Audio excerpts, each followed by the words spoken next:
We the People now presents Dr. William Thorpe, head of the International Medical Association. Dr. Thorpe. Thank you. I speak for the Association's Committee for Refugee Doctors. Our purpose is to find professional openings in this country for those physicians and surgeons who have been driven from their own countries.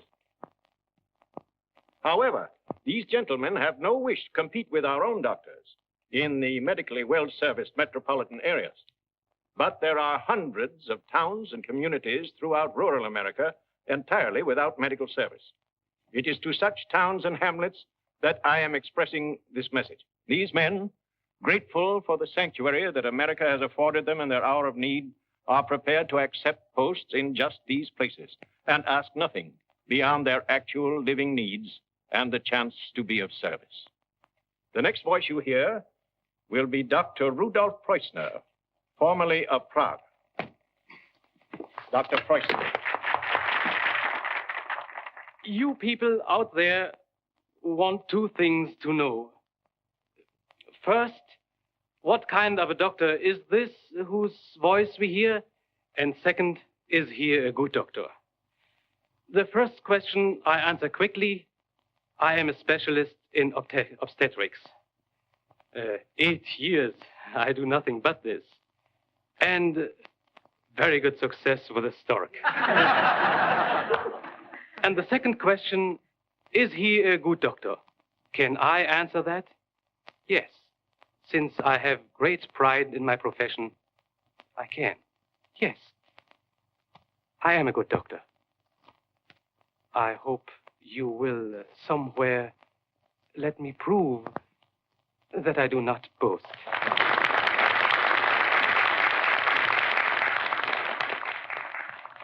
Thank you, Dr. Fleischner. Now I present to you a most eminent specialist, Dr. Karl Braun of Vienna. Dr. Braun. There's so much I'd like to tell you about Dr. Braun that I honestly don't know where to begin.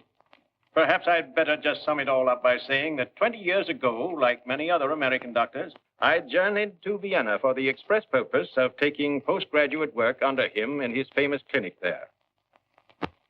Dr. Braun. Ladies and gentlemen, I am more used to the stethoscope and ether cone than I am to the microphone. But it is not ethical that I expect you to buy me like a cat in a bag. Yes? No. So I tell you about myself. I am over 60. That is not very young, but it is not too old. Only last week I had a complete examination, which everyone should have at least twice a year. And they tell me I am sound yet in the more important parts, if one can believe doctors. For many years in Vienna, I conducted an orthopedic clinic, diseases of the bone, and I worked most successfully with children. It has been my privilege to help many little cripples to walk again. Oh, yes, I forget. I'm a fine father. I must warn you, there are two of us. That means 2 expenses if you send for me. Naturally, we cannot separate, my daughter Leni and I. After all we have gone through together. In Vienna, she was very gay, when Vienna was gay. But now she settles down to work by my side. She is studying to be a nurse and learning very fast. And such a musician. You should hear her once play a Brahms concerto. Every note is like a kiss.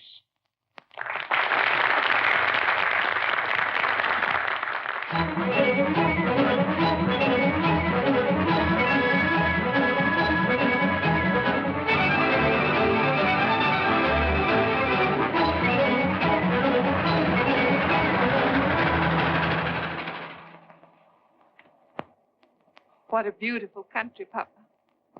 So lovely. We are lucky. 2,000 miles we travel. No soldiers do we see. No frontiers do we cross. No custom house. No guards. America. Yes, and we are lucky, too, that we go to such a small village. Large, dirty cities I don't like. The long lane turns at last, Lynchen. Here at last we find peace. Yes. How you doing, folks? Fine, fine. Beautiful scenery. What hour do we arrive at Asheville Forks? Still 9:40. Then I have time to take a little nap, yes? Sure, loads of it. We may not be on time anyway. I thought in America everything is on time. This is not the super chief, buddy. This is just a branch line. Take one? Thanks. No, not without a little gin on the side. You put your feet up here. I'll just put this over you. Like a little brown hen, you fuss over your old papa. Until it gets dark, I study a little with my books. That is good. That chapter about the post-operative technique. Mm-hmm. But it's hard to study when such a wonderful country runs past your window. Nicht wahr? That is not good, Lynchen. I know. He is gone. The world you knew together is gone. It is better not to look back. Look instead ahead. With the eyes, yes, but always the heart looks back. If only he could know how all through my life I loved him.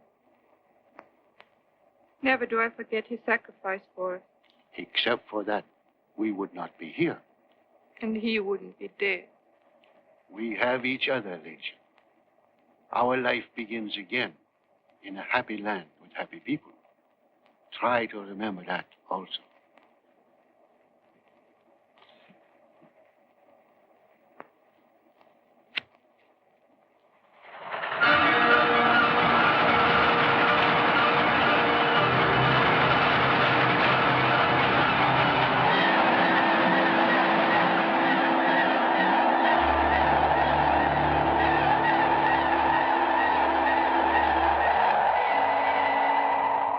Nice cozy night to welcome strangers.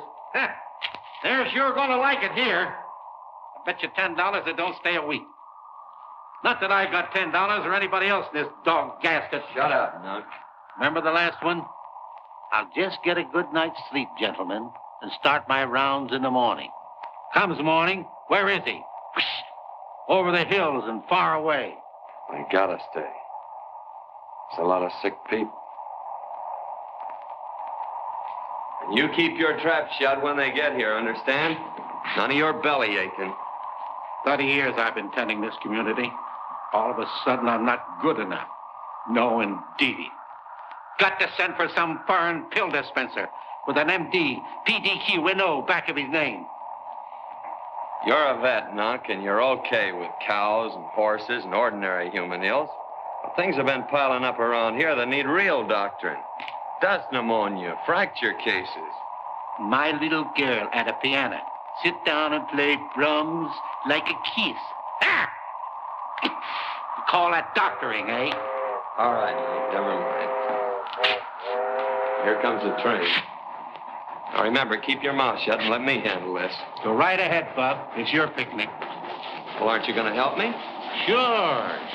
Well, then go on out there and crank up the jalopy.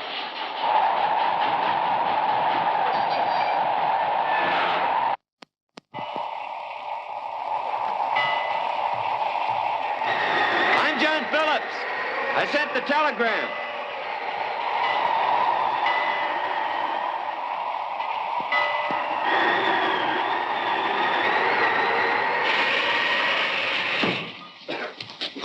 Well, not a very pleasant night. Bit of a storm. A bit. I think it is a whole big storm. Is it like this all the time? No, this is very unusual weather. I hope so. Oh, this is my daughter, Lane. How do you do? She's a boiling, son. Okay, Nuck. I'm Dr. Atterbury. He's a local vet. So, may I call you my colleague? Yes? Colleague? Oh, yeah. I've been called worse than that in my time. Well, come on, folks.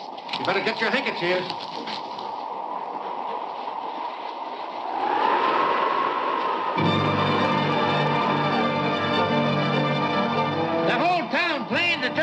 give you a welcome. But the influenza kept him home. Influenza? Are there many cases? Only an epidemic. Oh, we fixed up the house. Hope you'll like it.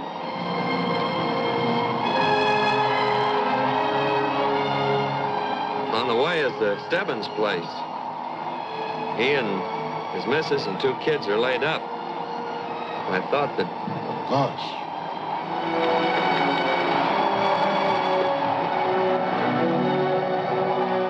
Children should be taken out of the bed. Got any cheesecloth, Joe? In the kitchen.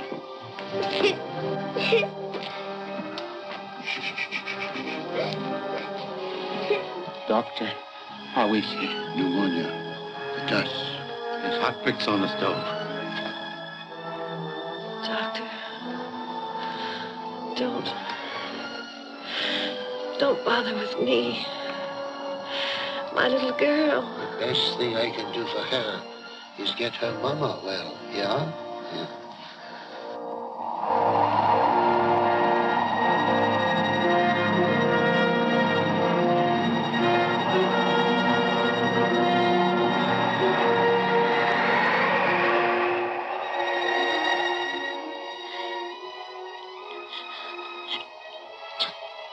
Spine, a very serious dislocation. But we fixed that. Oh. Come, we put you on the table. No, you must not move. We fix it. Another table, please, up here. What do you want another table for? He ain't that long.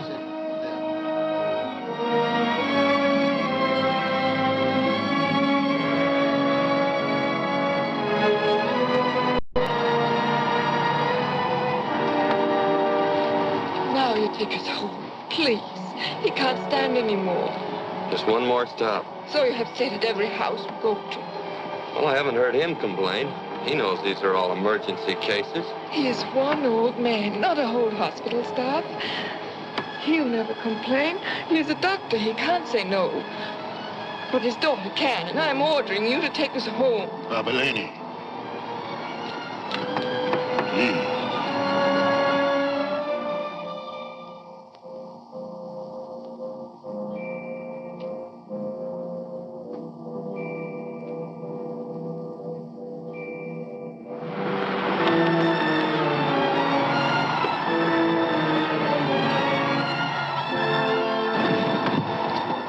No, this is too much. Each house you take us to is dirtier and badder than the last. Don't get excited, Lynch. Who lives here? You do, brother. This is your house. Dirtier and better than the last. Who does she think she is? The Empress of Russia?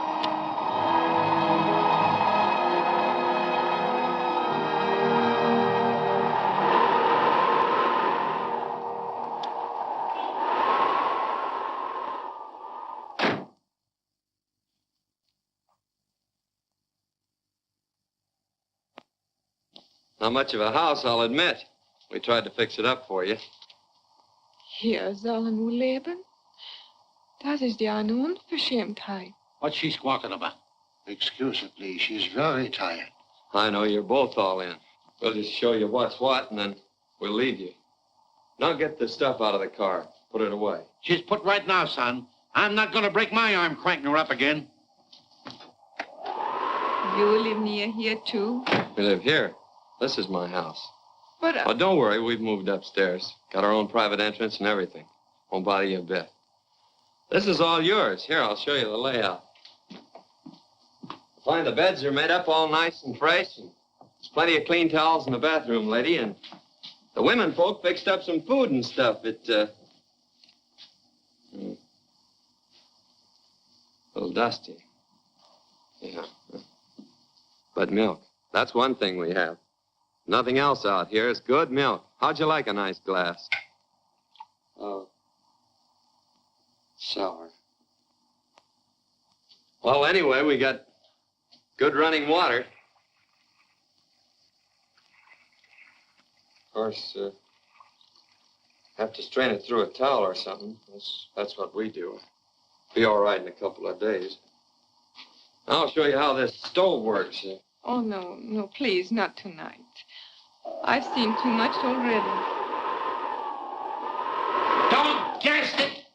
Me, at my age, a bellhop for foreigners. All right, Nunk, hit the hay. You're darn tootin'. So long, folks. Before I turn in, there's something I'd like to say. It's been a tough night for you, and you were both swell. I'm mighty thankful. You can see what we're up against, Doc. Yes, yes. Things are very bad. Oh, this is horrible. How can people live in such filth? Oh, you're going to be all right when we get this dust cleared away. It isn't going to be as hard as you think. I guess we don't notice it so much. We're kind of used to it. You'll feel better after a night's rest. Sleep works wonders, doesn't it, Doc? Gottes Willen, Papa. Soll endlich allein lassen. Ich kann nicht mehr aufpassen. What did she say? Forgive her, please. She's very tired. Her nerves, you understand. We speak about it tomorrow, yes? I know she's had a tough night, but... No, no, no. You've been very, very kind and thoughtful. Good night. Good night, Doc.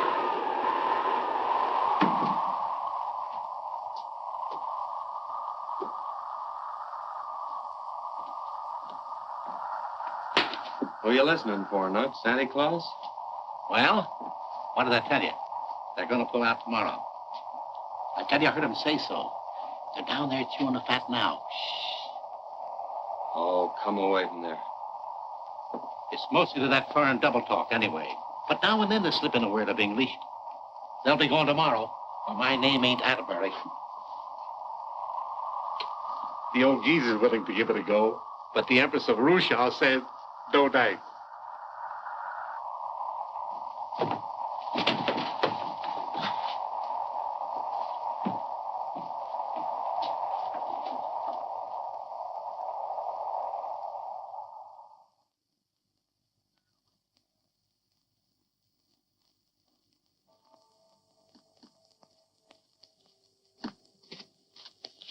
Warm up the jalopy, Nunk. I'll see if they're ready for church. They ain't listening for no church bells, son. They're getting ready for the choo-choo.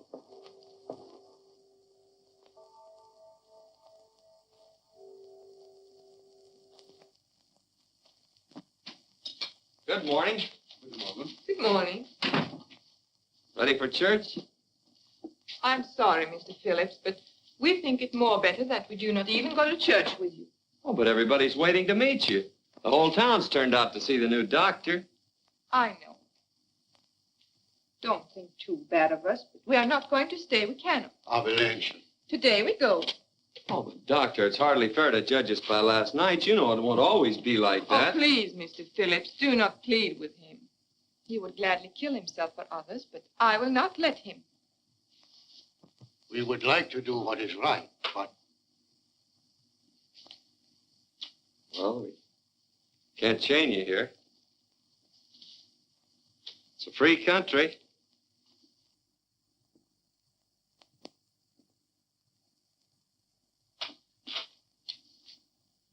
He is right, lady. It is well we should remember that. Oh, but Papa has his Caminho. He knows where he's locked. Papa has his Caminho. Morning, folks. There she blows, Bob. Well, come on, son.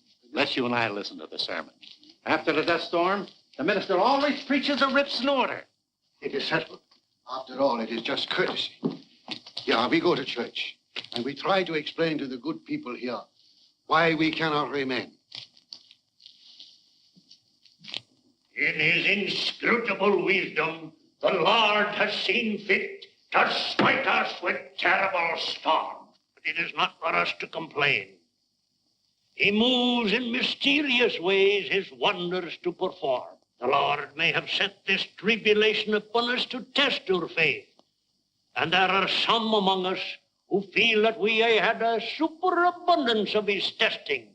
That after what we went through last year, but be that as it may, faith alone will not dig us out of it. We will need courage in our hearts and shovels in our hands Today, on this blessed Sabbath, God's sun is shining, for the storm has blown itself out. Let us pray that we likewise may have the bitterness and sorrow from our hearts blown awa. Last night there came into our midst a stranger, and if we need an example of true courage and helpfulness, it has already been set by him. Aye, brethren, the Lord heard our prayers. We asked for a doctor, and he sent us not only a doctor, but a man. Last night when the storm was howling, he came into our midst, tired and worn out by a trip across the continent. And without waiting even for a dish of tea, he promptly gave succor to those who were sore beset. I speak of Dr. Carl Braun, who sits among you, and whom, when services are over, you will all welcome in person. We give thanks to the Lord that he sent us such a man and his fine young daughter to help us. May they remain with us always, honored by all, and blessed by God. Amen. Amen. When the minister is alone, you tell him yes? Please, lady, listen to me. Papa, do you want me to tell him?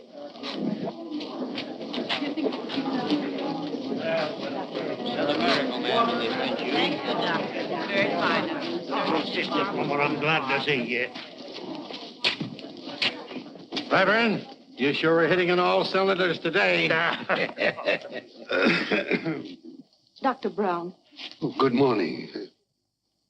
Dr. Brown, I heard you was a great surgeon. If you could just take a look at my boy. Don't want no more doctors looking at me no more. Hey, Nunk, wait for me. Hey, Nunky. What is it, old-timer? He don't have to limp like that all his life, Doctor. He could be made to walk good again. I would have to examine him first. It is possible that an operation... It is possible, Doctor, I know. I had him to a clinic once, and the fellow said that he could be cured by an operation. Then why didn't you take... We didn't have no money for the hospitals, Doctor. We ain't got none now. But you could look at him, and you could do it. You said over the radio that you was pretty near always successful with children. When I found you was coming here, I felt it was an answer to my prayers. I already told Billy that you could fix him up. But I haven't even examined him yet. But you will, Doctor. Oh, the poor little fella. He's scared of doctors. There's been a couple of them that fooled around and hurt him and didn't do no good. But I told him you was a great surgeon, come all the way from Vienna just to make him well. But you could operate on him, Doctor. You could make him walk good again. You could do it easy. Oh, please, Doctor. All right. I will look him over. Thank you, Doctor. Thank you.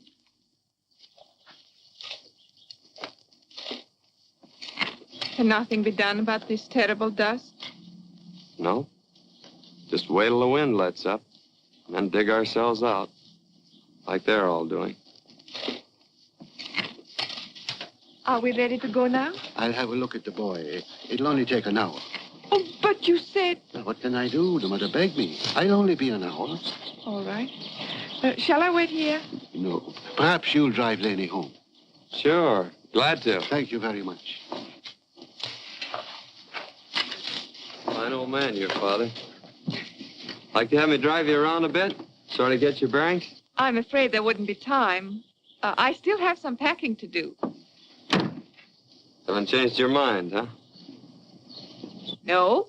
Hear what the minister said about your father? Yes? That didn't cut any ice either, eh? Ice? I don't know what you mean. I mean, that didn't make any difference. I'm sorry. It's no use, really. We're going. What was the name of that radio program you were on?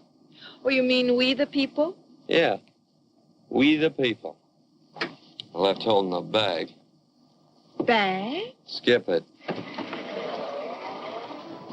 You are angry with us. Disappointed. Oh, I don't blame you, but... Look, let's not talk about it, shall we? Oh, but I want that you shall understand. You need hear a younger man than my father. There was a younger man on the air just ahead of you. A lot of folks around here figured we ought to send for him. But I said send for the older man with his daughter. Figured you might be some help. Oh, Papa. Forget it. I'm not going to try and sales talk you on staying. I'll even help you pack.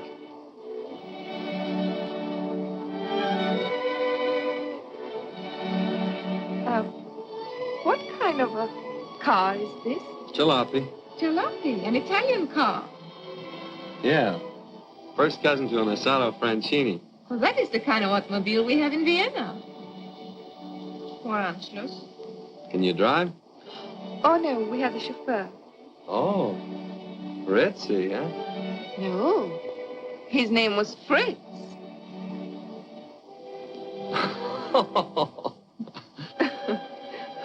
I say something funny.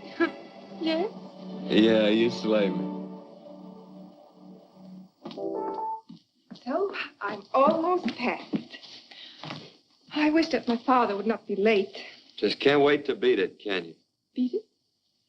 If you're going to stick around, I'd teach you the American language. But what's the use? You're going to scram anyway. If you could only take it like the old gent. Take? Yeah. See that? But she's sweet. Who is she? My grandmother. She came out here in '61 by covered wagon. There were Indians to fight then and dangers and famine to meet. Little dust couldn't run her out. She could take it. She was a pioneer. Yes, but when you are a refugee, it is different. The pioneers have everything to gain. We have lost everything. The way I figured, you stopped being a refugee when you came through Ellis Island. There's no reason why you can't start being a pioneer now, even in a dust bowl. That used to be topsoil. Good, rich earth. Fine stuff to have your roots in, if you had any roots.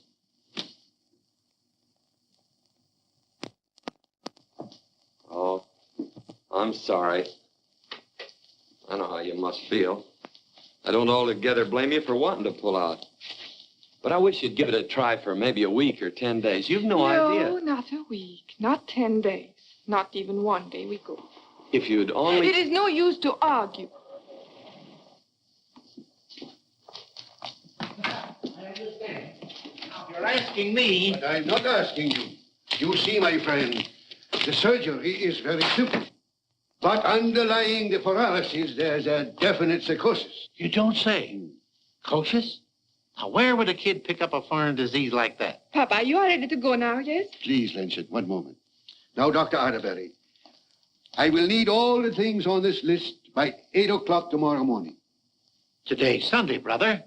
Drugstores are shut like a clam. I am certain all doors will be open to you, Dr. Atterbury. Well, if that's the way you feel about it, colleague, leave it to me. It is a very interesting case, that little cripple boy. I have a case exactly like him in 23. The prognosis is identical. It is a partial paralysis. All right, Papa, you tell me all about it on the train. Yes, yes. You see? What train? Papa, we're leaving today. No, Lynch, we're not leaving today. I promised the mother I operate tomorrow. But that means we have to stay. For how long? Oh, perhaps a week, 10 days. Papa. It is no use to argue. I said something funny, perhaps. No, Doc. Must be an echo in this room. Echo?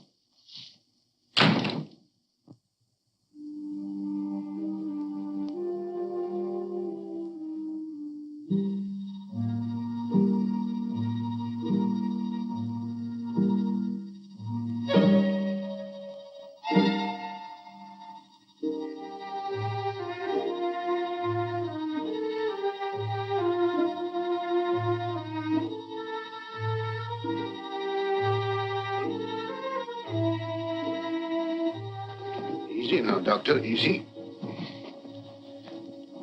Here we are. Way over. That's it.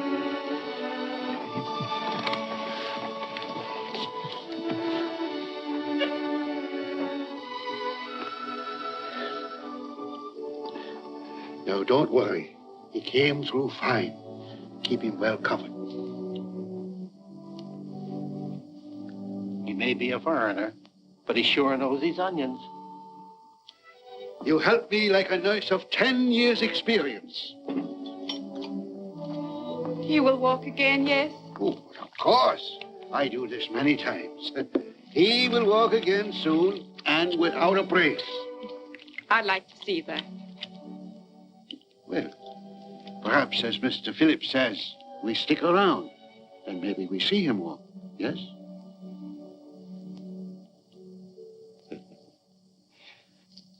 And there are ways of licking this thing, men. Irrigation ditches, windbreaks, contour plowing. Others have done it and saved their land, and so can we. And there's no guesswork about it. It's all right here in black and white from the Department of Agriculture. Listen, John, I ain't got nothing against all them pamphlets. But what I want to know is this. Can the Department of Agriculture bring us maybe 6 inches of rain? I wish they could. But if we did what they told us, we might learn how to use what little rain we do get. These plans have been drawn up by experts. They know our problems. There ain't no college professor going to teach me how to farm my land. Shut up. Let's listen. How much land you got left that hasn't blown away? Look, man, let's quit arguing and kidding ourselves. We're all in the same boat. We're all going to sink unless we stick together. Every one of us has been served with a dispossess notice. Not by Uncle Sam or a bank or some mortgage company, but by a little old gal we've been kicking in the teeth, Mother Nature. Well, we've had enough talk. How about getting some work done? Are you going to pitch in and help? Well, we can try it. All right, count me in, too. Anything to save the darn land. Save the day.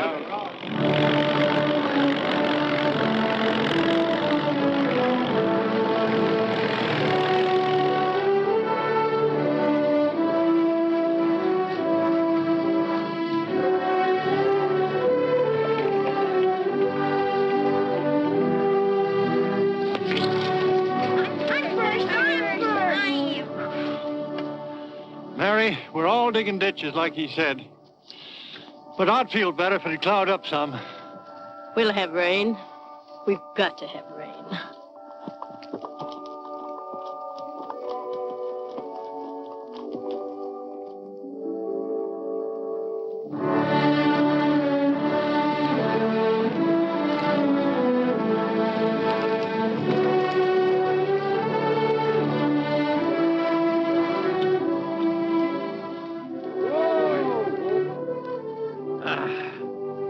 Take a year to plow this thunder, unless we can borrow some tractors. Well, what do you think I'm going to Harrisburg for? To see the movies? Don't let the heat get on your collar, Bub. Attaboy, Nunk. Every little drop helps. Tell the Department of Agriculture not to send us any more bulletin or no more bull. Get in. Them pamphlets are raining on us. Ain't got no moisture. Good morning. Morning, Laney. Gosh, you're up kind of early, aren't you? Oh, look out. What's that? Well, you have a long drive ahead of you, so I fixed you something to eat on the way. Oh, that's very nice of you. Thanks. Today will be another, how do you say it, a scorcher? Yeah. Afraid so. There is a god of rain, so I'll try and pray to him. Send it special delivery, will you, lady?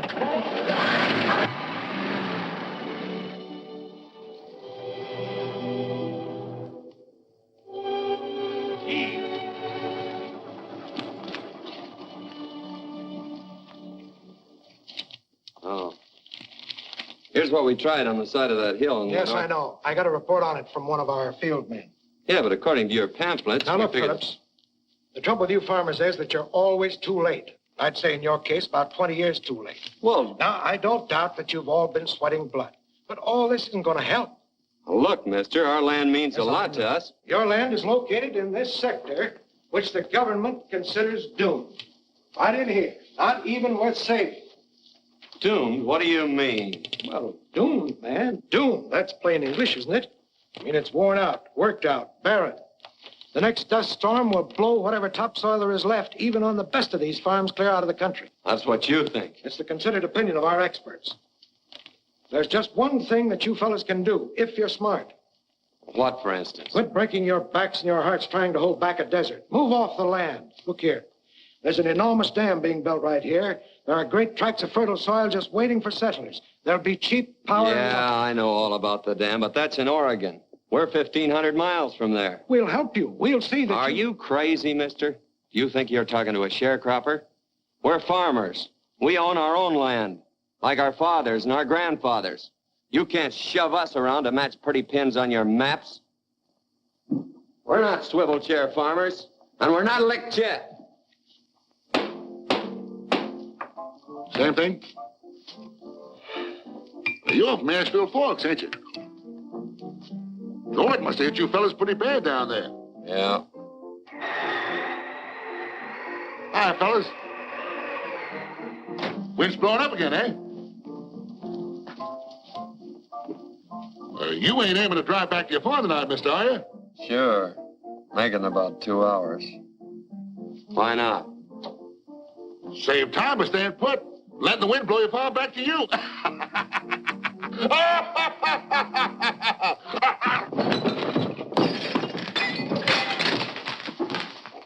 Anybody else think it's funny?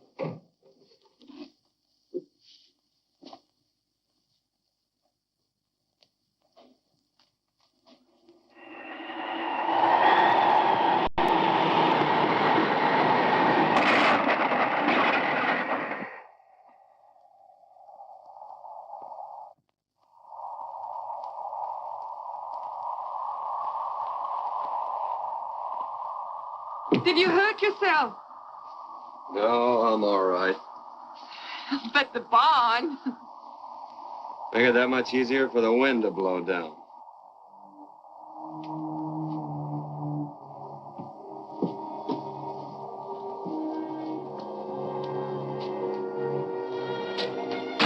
If you want to see my father, he's out with Mr. Atterbury. See? I made curtains for the kitchen. Don't be a sucker. Don't waste your time. Why don't you pack your things and clear out?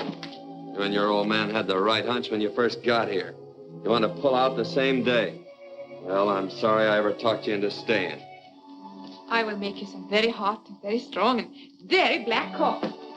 I'm not so drunk, I don't know what I'm saying. They showed me maps and charts of our land today. It isn't worth saving, see? I do not believe that. Well, I do. I know when I'm licked. Move off the land, the fella says. It's dead. It is dead. We're all dying on our feet and haven't got sense enough to know it. Well, why don't you clear out while the clearing's good? We'll be following you pretty soon anyway. It is you who talk like a refugee now. That's right. That's what they want us to be. They want to move us to Oregon. You are ordered to go. It is a law. No, we could stay here and starve, I guess. And can you not stay and go on fighting for your land like you've been doing? I haven't seen you like this before. You didn't talk like this when you told me about the pioneers. I was giving you a pep talk. Do you know what that means? Yes, I have learned that. And I give you one now, and it is better for you even than black coffee. You are the leader here. All these farmers, they look to you. They do what you say. They feel what you feel. Now, if there's no law which makes you move... Our law is written by the wind, the dust. It's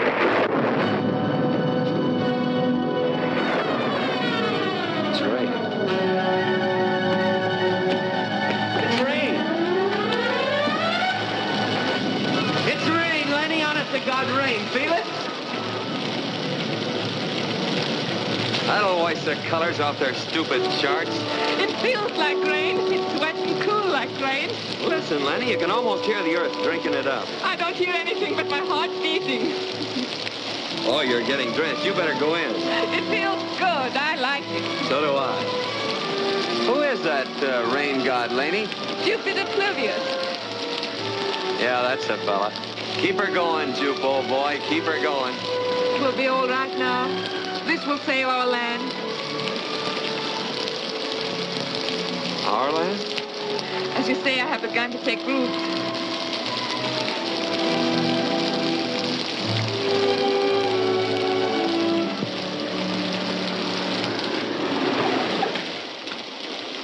Golly. I've done some sparking in my time, but gosh darn it, I always had sense enough to come in out of the rain. Isn't it wonderful? What, the rain or the foolishness? Both. And it isn't foolishness, is it? I guess I'm going to find out what happens to a fellow when he's kissed a girl right under her father's nose. Better find out what happens when you kiss the girl under her own nose. You were surprised to see us kissing in the rain? Kissing? No. In the rain? Yes. You want to start out with pneumonia?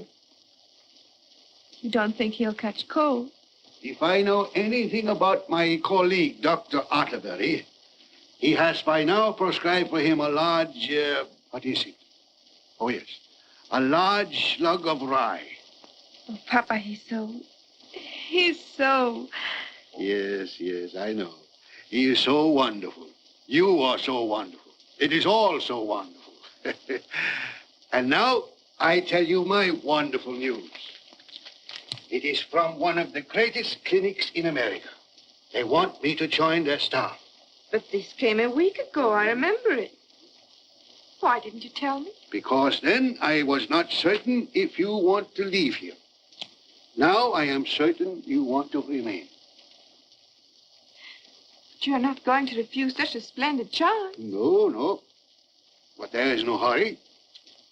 They give me 90 days to consider. So I wait until you are married, yes?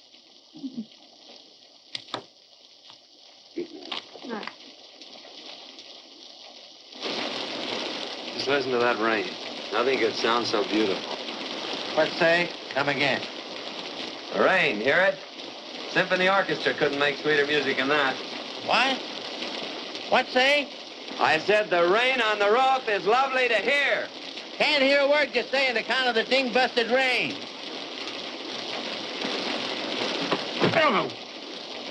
Oh, I'm glad I'm not in love.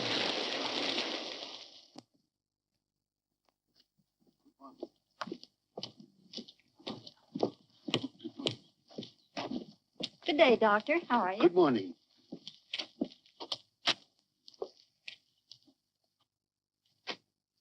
Billy.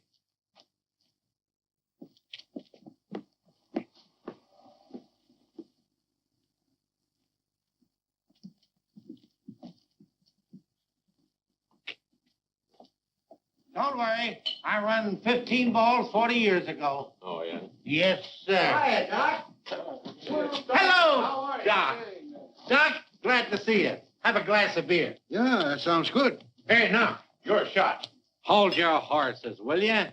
Doc, come on over here. Draw up a chair and learn something.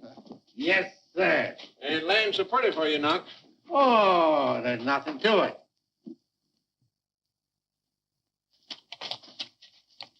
Uh-uh. Huh? Oh. Uh-uh. Why not make both balls? Both balls? Well, maybe Doc thinks he can make it. All right, there you are. It's all yours, brother. Well, I try. Here, you don't hold the cue right. You'll never make it that way in the... What? I'll be done. Please.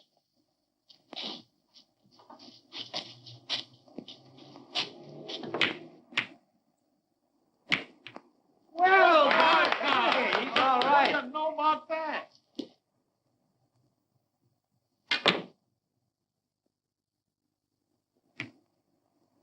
Boy, Doc, that was well, Doc. I didn't think I did it.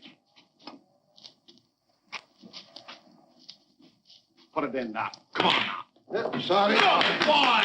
I haven't played in several years. Doc, when did you ever find time to study medicine? Well, Doc, when's the wedding going to be? 2 weeks from Sunday. Your daughter's got a fine young fella. They don't come any better than John. We are very happy about it. Hi, boys. Oh, howdy, Doc. Oh, Just saved me good a day. trip. Got a letter for you. Oh, thank you. Lots of foreign stamps on it, too.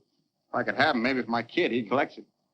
Not much of a hobby to my way of thinking, but if it's good enough for Roosevelt, it's good enough for my kid.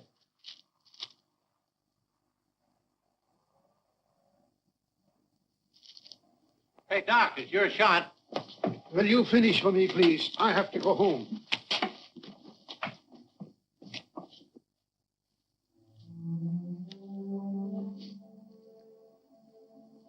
But how can we be sure that it's true? They told us Eric was killed. But it is true, Legend. You read in the letter. Dr. Tauber saw him in Russia. He escaped, thank God. We owe him our lives, Legend. I know. I, too, say thank God. But I feel wicked and horrible, for in my heart I cannot be happy.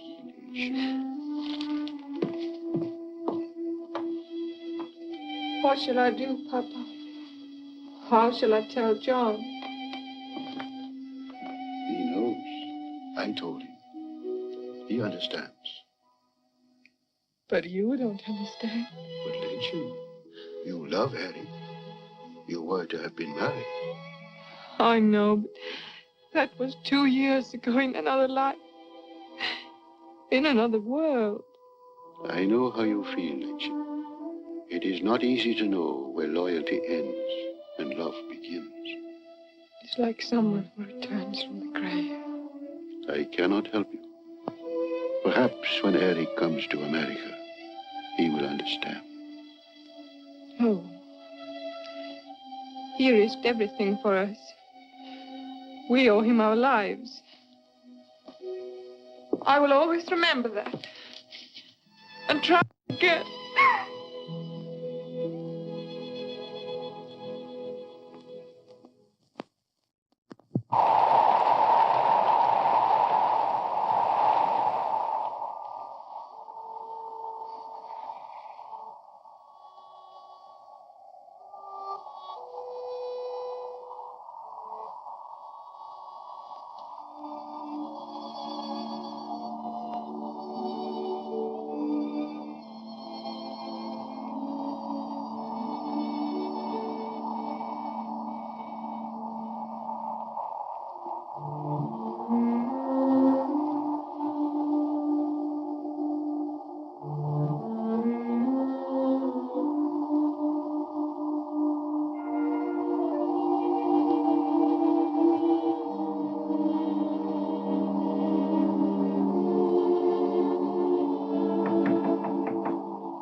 Don't do that, Lanny.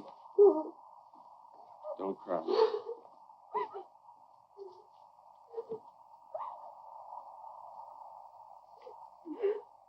I'm sitting up in my room for hours trying to figure this thing out. It still seems all wrong. I know. But try to understand. We'd be a lot better off, you and I, Lenny, without so much understanding. We get all tangled up in other people's feelings, with duties and obligations. We know where our happiness lies. Why don't we take it? Perhaps because we know it's not altogether ours. Yeah, well, just something I could fight. But I can't. It's like that storm outside. How long before he gets here? His boat gets to San Francisco next month. Send him a cable. Tell him you've changed your mind. Tell him it's too late. Tell him we're already married. Tell him anything. How can I? Go ahead, Lenny. You want to. You'll never know. No, John. We would. Please go now. Please don't stay anymore.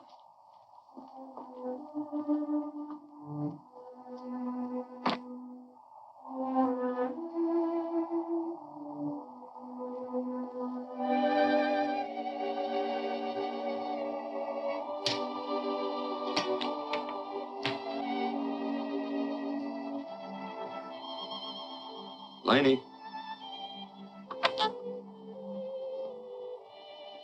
You're not kind. You're not fair. I begged you to go. I only wanted Oh, to... you want to comfort me, I know. But you cannot. We only make each other more unhappy. Oh, darling, please. Please go. I make no secret that I love you. And I cannot fight against you any more than you can fight against him or the wind. think we're both crazy to let a ghost come between us. He's not a ghost. Look, this is Eric. He's alive. Would it comfort you to hear that I hate him? It would be a lie. He's my fiancé. I loved him. He's fine and brave. And without him, my father and I would have been dead. You win. You're a lucky guy.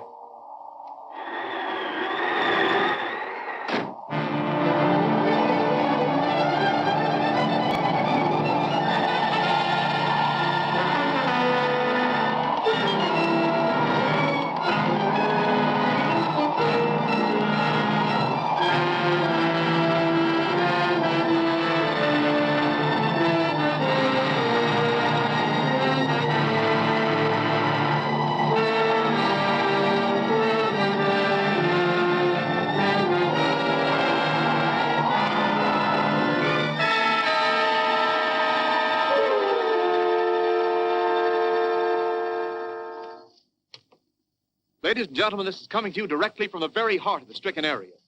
I'm looking down the main street of Asheville Forks where the storm hit the hardest. And believe me, it looks like an earthquake hit this place rather than just a dust storm. In a few moments, I'll let you hear some of the actual voices of the people who lived through these past few days of devastation. You'll hear history in the making. Asheville Forks is packing up lock, stock, and barrel and is moving on up into Oregon. How about you, sir? Will you say a few words to our listening audience about this great trek that you're contemplating? I ain't no Charlie McCarty. I ain't got time. It'll only take a moment. Just tell us in your own words about your experiences during this calamity. In my own words? Yes. All right. You asked for it, brother. Well, the wind was howling like a... Thank you very much. That's very graphic indeed. I call him as I see him, brother. Yes, I see you do. What if we don't feel like hitting the trail for Oregon? What if we figure our land here is still good? Look at it, Higgins. What do you aim to grow on it? Seaweed? Well, we can always stay here and go on relief. Why not? Other people are doing it. That's right, you can do that. There's no compulsion in this. But as long as we have to move off the land, let's move like an army and not like rabble. Let's make it an advance and not a retreat. I don't want to go any more than the rest of you. Only a few months ago, it was I that argued that we stay here and fight. Well, we fought and lost. The patch on the map is Oregon. That's 1,500 miles from here. That's a long haul in any man's country. But it's new land. And if we go together, stick together, and work together, and pool our monies and supplies, we can make it. That's fine, John, but what about our livestock? What are we going to do with tractors when we get up to Oregon? And how much land did they give us, and what are we going to use for money? So we got to take your word for it, John, that this here Oregon is a land flowing with milk and honey, huh? There's no land anywhere worth a hoot till it's flowed with good, honest sweat. That's telling him, Bub. I would like to say a few words, if you will permit me. Go ahead, Doc. I'm speaking as one who knows what it means to be a refugee. Ain't no foreigner going to tell me where to go. Clem Higgins, you got a short memory. You didn't talk that way the night you come over to the house because your kid's appendix bursted. No, sir. It was please then. Won't you come, Doc? And he did come in the middle of the night. Please, please.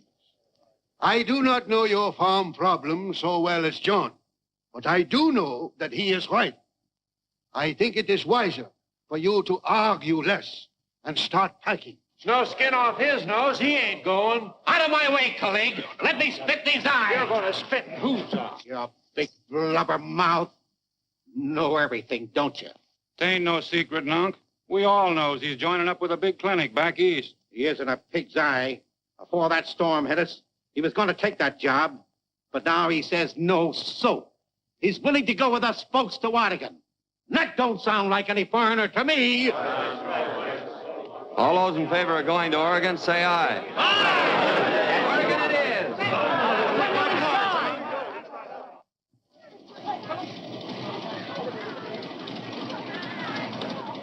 is. You gotta have milk with your coffee, hey, Joe?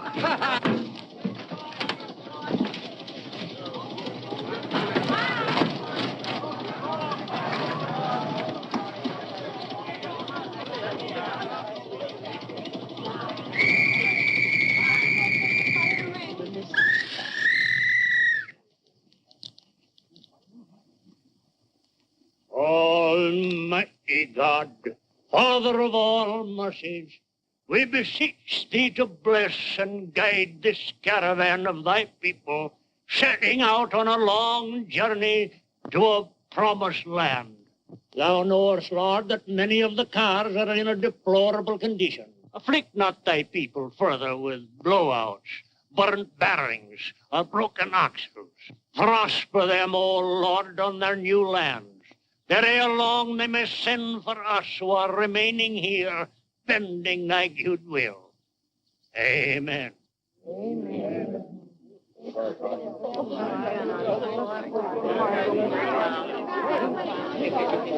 Here comes our brave leader. I hope he knows what he's doing. Called us refugees when we were leaving Vienna. But our future was brighter. We were coming to America. For these people, there must be a more tragic word than refugee.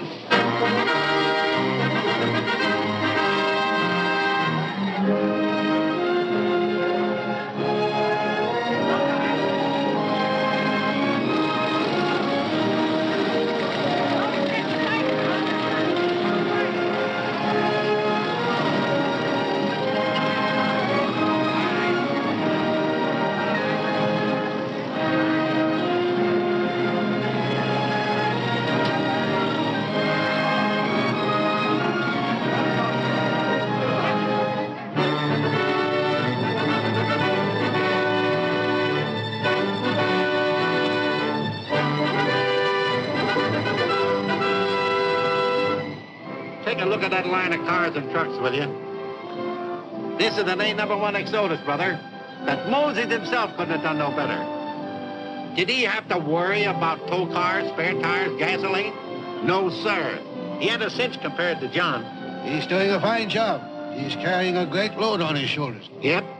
Needs all the help he can get, too. Eating his heart out about, well, something none of my business. Please, none. Oh, I was thinking of another young fella. He had a big job, threw it up. Said he couldn't make the grade without the help of the woman he loved. Sure hope John don't abdicate. Leave this outfit in a heck of a shape. Are you going to ride with us most of the way now? I can take ahead, sister. Drop me off the next stop. I'll ride in one of the other cars.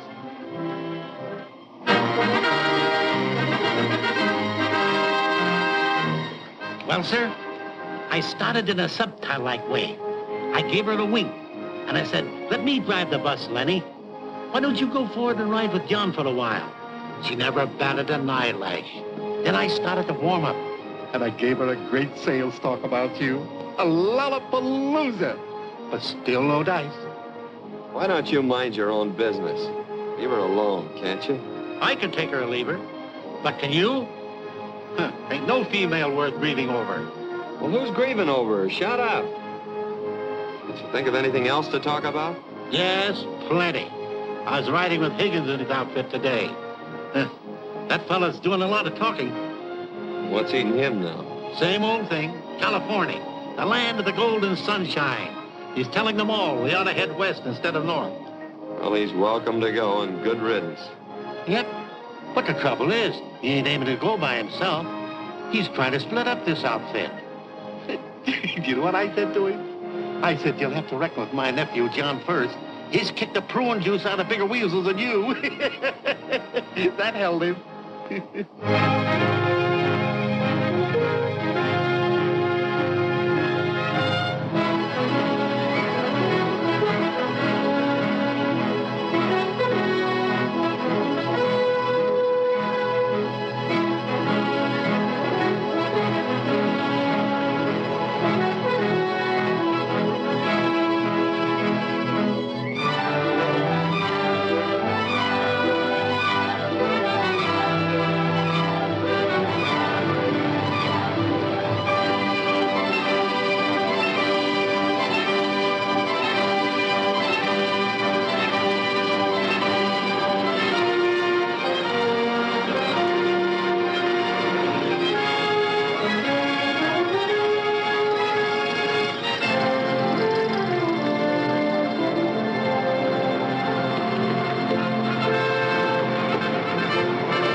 Heard you wanted to talk to me. Yep. Want wanted to ask you to quit making trouble. Listen, mister. Just because you're in the lead car don't prove you're running the whole shebang. There's a lot of fellows think the way I do. Now, what do you know about that? I know that one rotten apple can spoil a barrel. I'll just stay in line and quit shooting off your mouth. When we make camp tonight, if you got anything to say, I'll listen to you. I don't have to take orders from you. You're a fool, Higgins. This isn't my show, it's ours. I didn't ask to run it. But as long as I am running it, you're going to take orders from me and like it.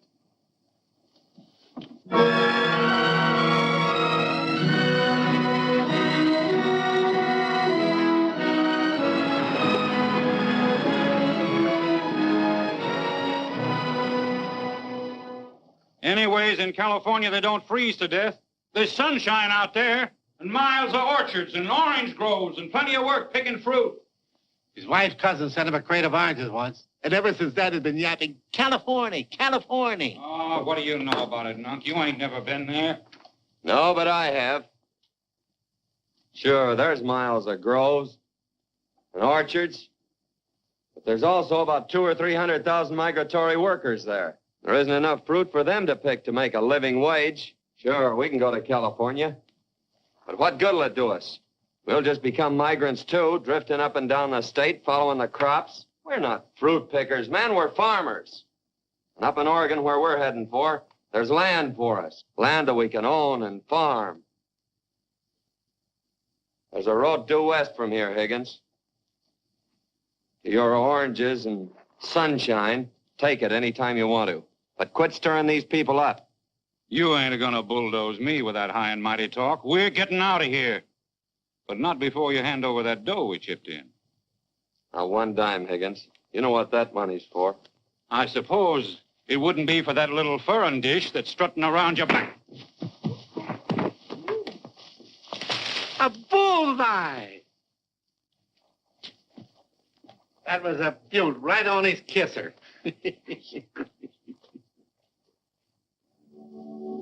Stubborn, stupid fools. Come, my impetuous young Moses. If you know your Bible, you will remember that the children of Israel had trouble in the wilderness 40 centuries ago. Then they worship a golden calf. Now they worship a golden orange or a golden mirage. Well, if I remember correctly, Doc, Moses got good and sore at them, too. Yes, and he was punished. He was allowed to see the promised land, but he never set foot in it. Well, that'll be okay with me, too, Doc. My heart won't be in it.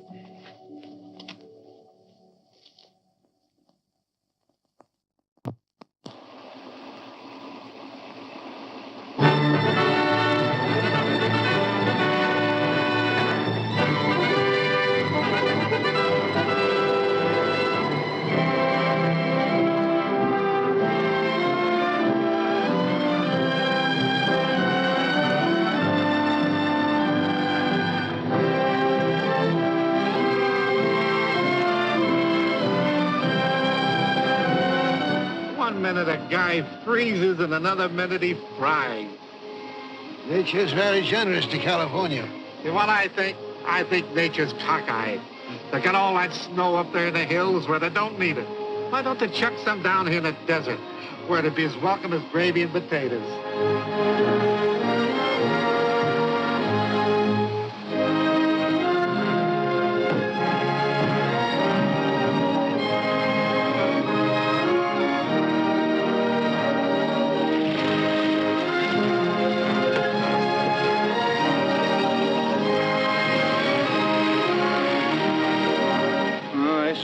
Stretch yet. After today, there'll be a lot more men ready to listen to you. There better be.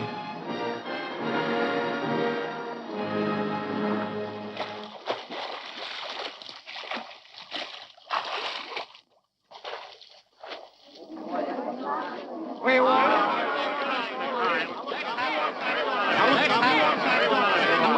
our money and we ain't going no further. Now, we got a right to stay here. We're going to settle this right now, Mr. Phillips. No stalling. We want our dough and our supplies, and we don't want no part of Oregon. We sure don't. How about it, man? Listen, man. We've driven all day through a furnace. We've only just made camp. You're hot and tired and hungry. Go on back to your tents and let the women feed you. Take a swim, cool off. We can get... All right, Higgins. You win. You lead them. Lead them where they're not wanted. Lead them where they'll starve. Lead them into the middle of Death Valley and let them rot for all I care. Where's our dough? You'll get it. Keep your hands off of that. It ain't all yours. You're not going to give this to him, son. You're not going to quit us now. I've taken all I can stomach. That's the money. Do what you like with it. John, what's the matter? What is happening? That promised land is on the fritz, Doc. And I don't want to see it. This money belongs to all of us, Higgins. And everybody will get the share if they give me a chance. I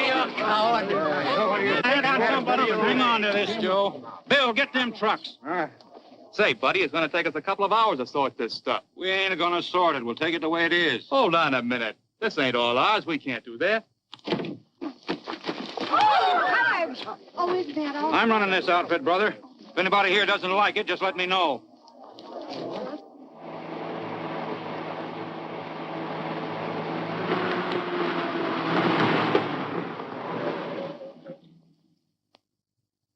Is anything wrong? No, everything's just dandy. I was just taking a walk. And I was just taking a powder. Small world, isn't it? I don't know what you mean. I mean, I'm clearing out. I'm quitting. I'm through. Is that clear? Yes, but where are you going? What difference does that make? We don't take the same road. San Francisco's less than 200 miles from here. It's a clear day, Lenny. Maybe you can see the Golden Gate. It's not a clear day for me, John.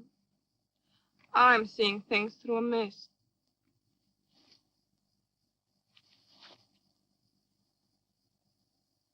What are we kidding ourselves for? Why don't you quit, too?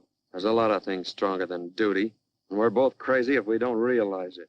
I want to run away, John, but I can't any more than you. It's easy to run away. I just found that out. And it'll be easy for you, too. It's time we started thinking about ourselves for a change and not others. Grab this chance to be free, Lenny. It'll never come again.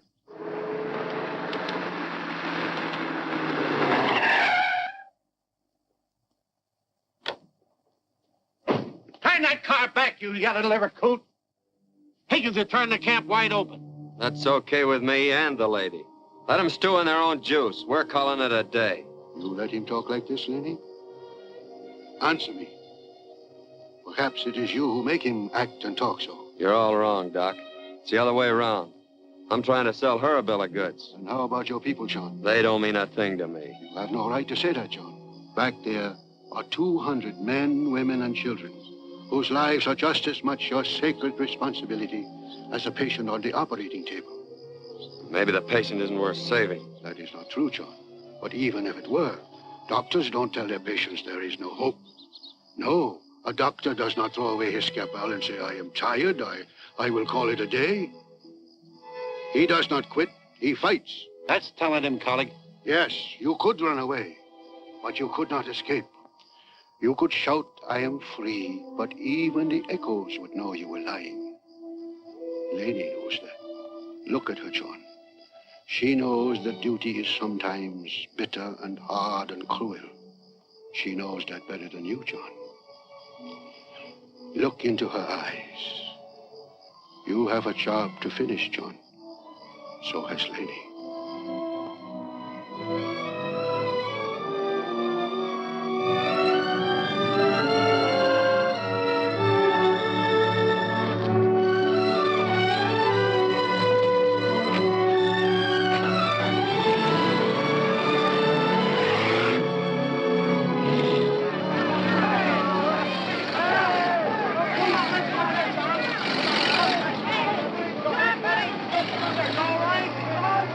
Oh, catch him, John, catch him. You just seen that sock he gave me the kisser. Did it stop you talking?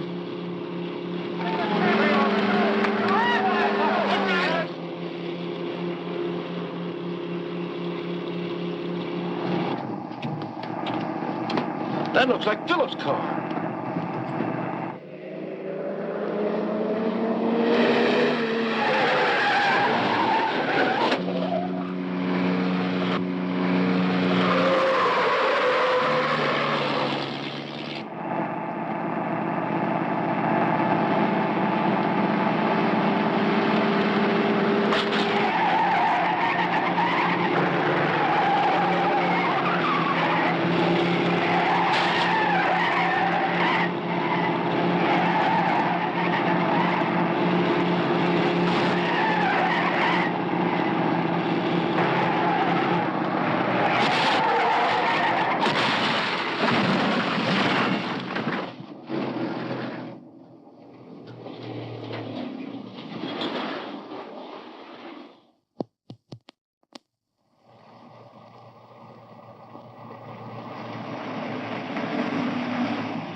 Don't look back, son. She's just...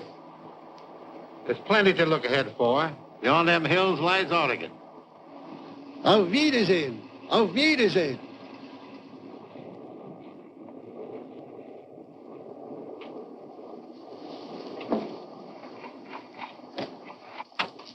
Well, here we are.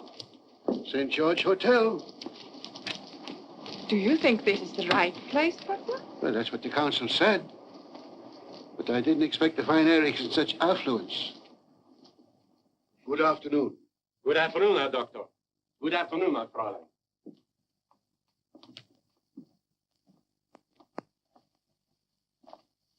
Is this Dr. Erich von Scherer's apartment? Ja, that's right. Bitte sehr.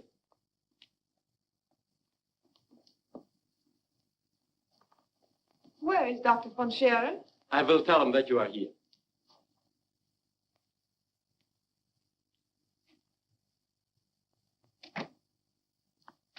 Lähnchen! Eric. Herr Doctor! Hello. It's so good to see you. You haven't changed a bit. No, you. It's good to see you, Eric. Setz dich, Lähnchen. Oh, permit me to present my assistant, Herr Schmidt.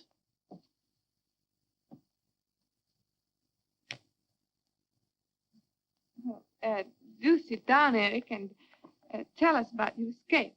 But I didn't escape, Lähnchen. But we heard that you had escaped to Russia. I was in Russia, yes. On a mission for the state. Dr. Tauber said in his letter that you... I regret to say that Dr. Tauber is a traitor. He will write no more letters. But, Eric, Dr. Tauber was one of our oldest friends. How is he a traitor? To the Reich, Herr Doctor, of which I'm now an official servant. But you risked your life that we could escape. 2 years ago, I, too, had soft and sentimental ideas, as you will remember, Herr Doctor. Now I have learned a different ideology. I hardly know you, Eric. I have important business here for 2 weeks. Then I return to Berlin.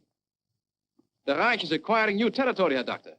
There's work for us to do. I've made arrangements for you and Leni. Us? Oh, have no fear. I have influence in the party. I've arranged that this little difficulty of yours is forgotten. And then we will return to the Reich. No, Eric. You are mistaken. Our home is now in America. Ridiculous. Does the fatherland mean nothing to you? The fatherland, yes. But your Reich, no. It is incredible, Eric. You look so perfectly healthy, and yet you have become infected with a disease more horrible and malignant than cancer. The disease that will be fatal to you and millions of your countrymen, and to the whole Reich. Don't waste your sympathy on the Reich, Herr Doctor.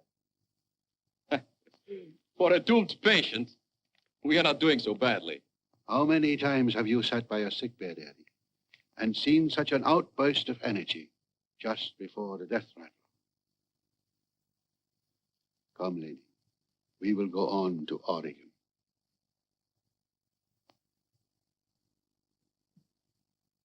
Leni! You cannot leave like this. We have traveled half across the world to meet here. Yes, Eric. And now that we meet, we do not even speak the same language.